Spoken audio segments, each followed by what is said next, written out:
and welcome to Live in the Solution. I'm your astrologer and tarot card reader here with your reading for January the 27th through February the 2nd. Guys, this is a general reading. It's also for your sun, moon and rising. All the links to the other videos and other resources are below in the show more section. And it's for the collective, so take what resonates, leave the rest. If you would like a personal reading, click on this link here, which will take you to my website. And you can choose a reading that would be most suitable for you. Okay. This is for Cancer. What wonderful gifts, guidance, blessings, and helpful information can you give Cancer for January the 27th through February the 2nd?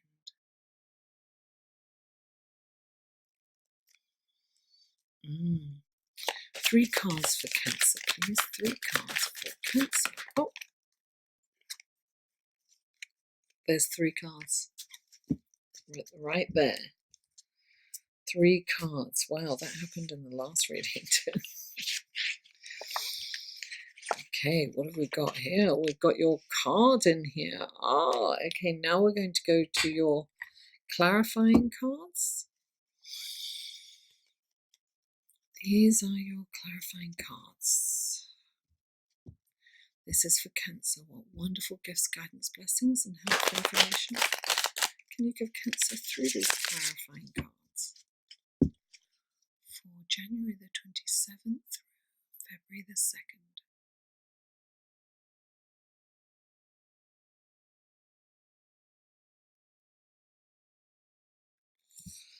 2nd? Okay. Please clarify. There it is. Please clarify. Lovely. And please clarify. There it is. Oh, wow. This is so funny. Okay. Take a look at your cards, Cancer.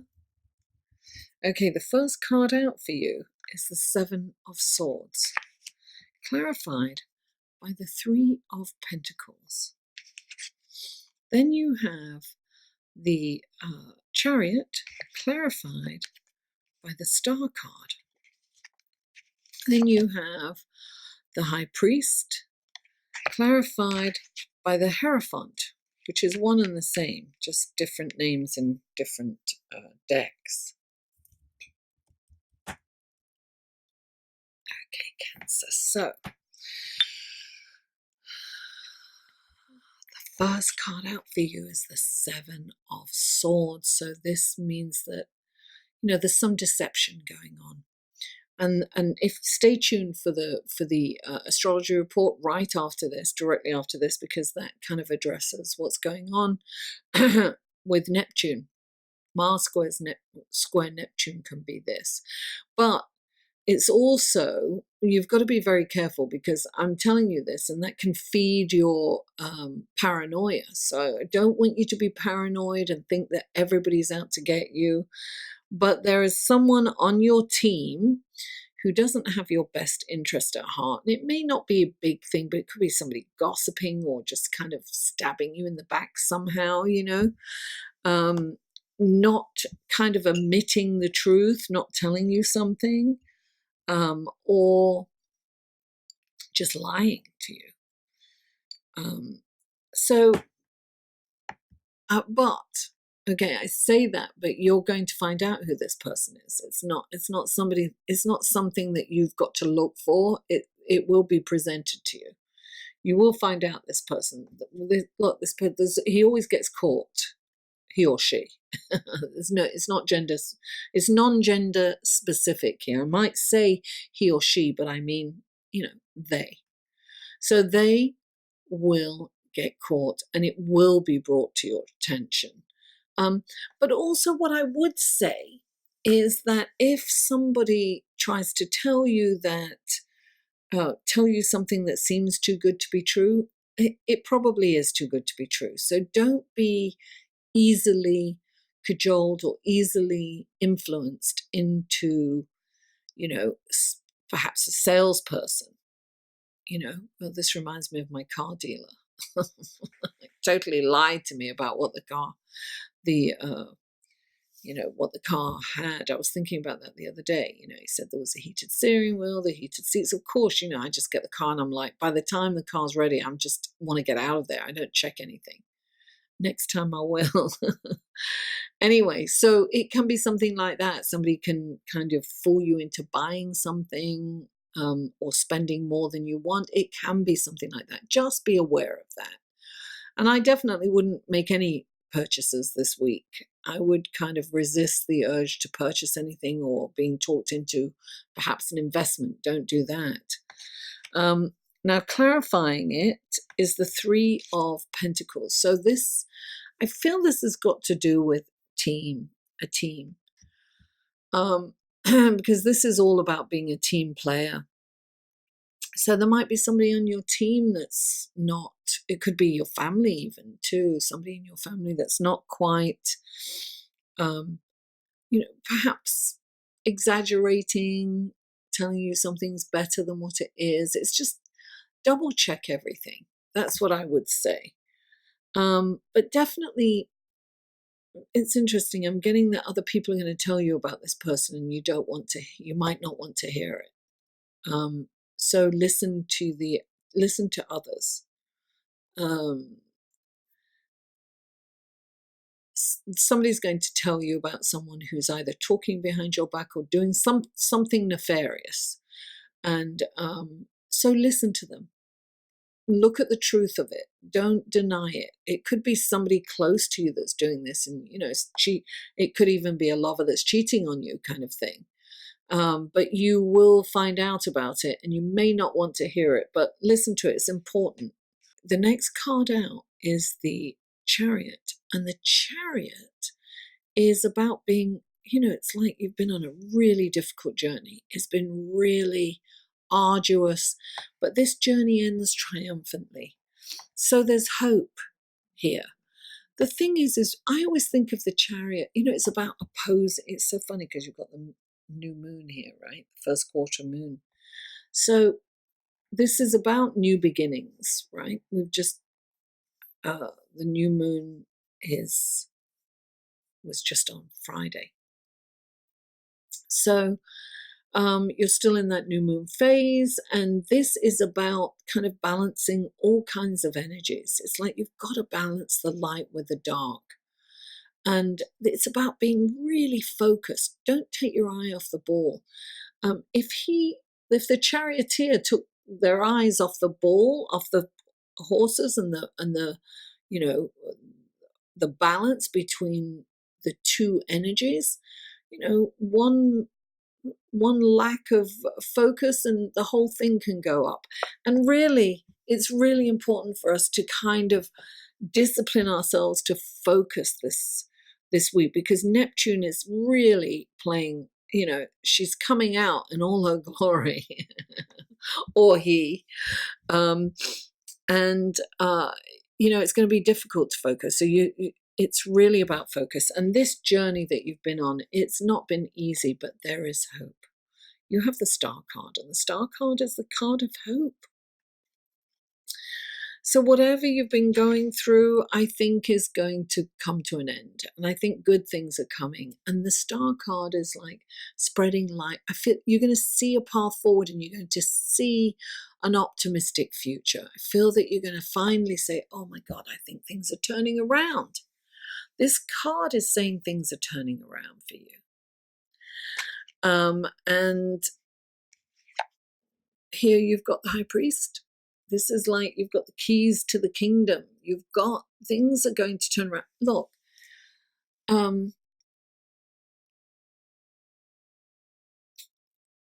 this is about having faith. It's about trusting that things are going to be okay. I feel that this is a time to turn to faith. And look, it is with Neptune there. It's like meditate and connect with the ethereal realm. Use that energy in that way, in a really positive way. Connect with spirit and source energy. Look, he's holding his fingers up. It's like God. And it's almost like an antenna, right? It's like this. I think that's supposed to represent, God, the Son, and the Holy Spirit, I think. But it's interesting that you've got the two keys. So the key to your success is through trusting in your faith, going back to basics, and clarifying it is the Hierophant again.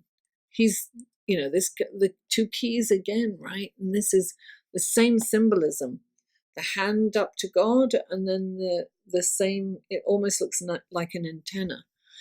So this really a strong message. And Cancer, of all people, you really are going to, you have this lovely energy. And I can't exactly remember what's going on for you guys, but it's a connection between Uranus and Neptune, I believe, which is all about spirituality. And I think it's a beautiful relationship, and I think it's in the 9th house of spirituality. I have a private Facebook group, and it is an astrology group, and every 2 weeks I do a live feed in there, and I look at how each sign, or the people that show up, how their signs receive the energy from the new moon or the full moon, because I do it every 2 weeks. So the link to that is below. Join it, because we have so much fun. It's a very positive group. It's really nice. It's private, so it's not out there in the public for all to see, and they're all loving and positive members. It's a beautiful group, so you should click on that and join that. So Cancer, it's all about intuition. It's about your connection to the ethereal realm, to source energy, to spirit. I feel that you're really going to transform in that way. So thank you so much for tuning in. Stay tuned for the Astrology Report, which is right next. I love you all, and I'll see you on the other side. Hello, I'm so happy that you decided to stay around for the Astrology Report this week for January the 22nd through February the 2nd to see what is happening in the celestial sky for this week. And we start with Monday, January the 27th. Venus is conjunct Neptune. Venus is the planet of love, relationships, finance, and Neptune is the planet of creativity, kind of connection with the ethereal realm. It's also illusion and delusion. So these planets are both in Pisces. Now Neptune, it rules Pisces, so it's at home in Pisces, and Venus is exalted in Pisces, which means that Venus can really express herself fully in Pisces. So this is a very strong energy, and they are conjunct. Now, this is kind of a very sensitive, kind of dreamy and romantic energy. This transit is about filling your world with beauty, art, music, that you'll see beauty in everything. You may even see a relationship through rose-tinted glasses. It may not be as great as you think it is. But on the other hand, you can also feel disappointed in a relationship because it doesn't stand up to your impossible standards.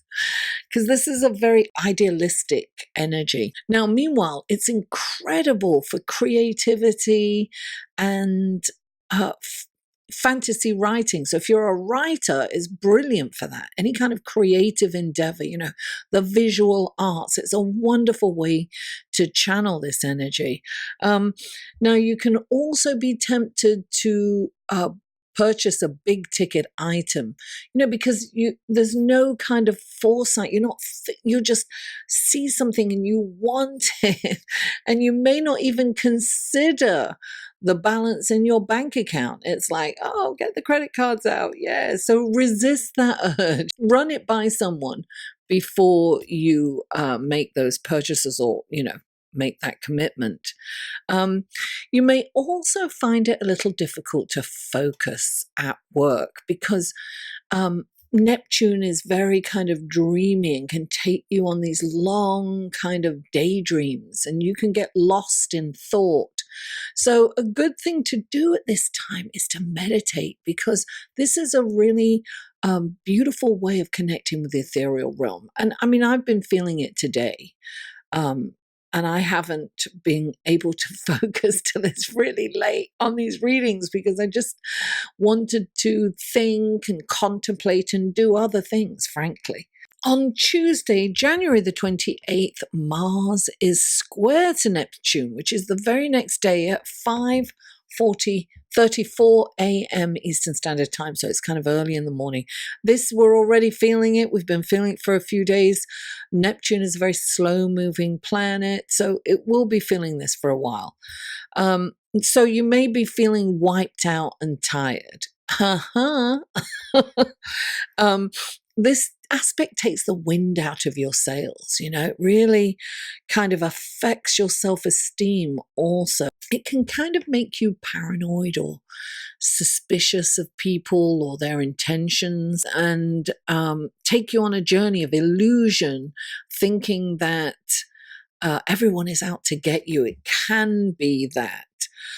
This is an energy that can have you gossiping or meddling in other people's affairs or business, and it's on, as well, you can be easily deceived by people, or, perhaps, look, if somebody approaches you with a get-rich-quick scheme and it seems too good to be true, it's probably a scam.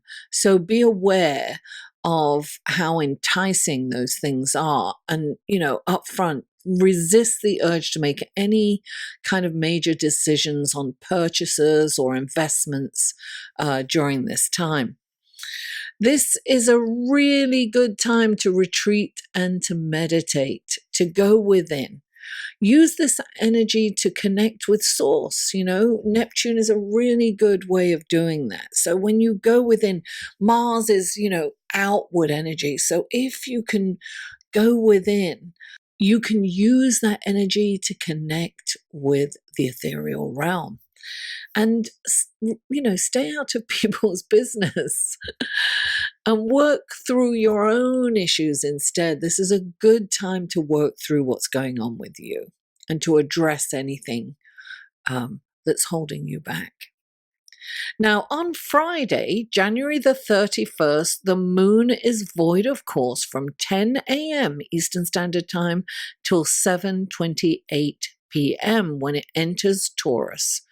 So don't sign any contracts during this time don't commit to anything while the moon is stationary, because it is just there and it's not moving. It's not getting any kind of momentum. So you don't want to commit to anything during this time. It's very kind of much like Mercury in retrograde energy. Another reason to not purchase anything. You can regret things.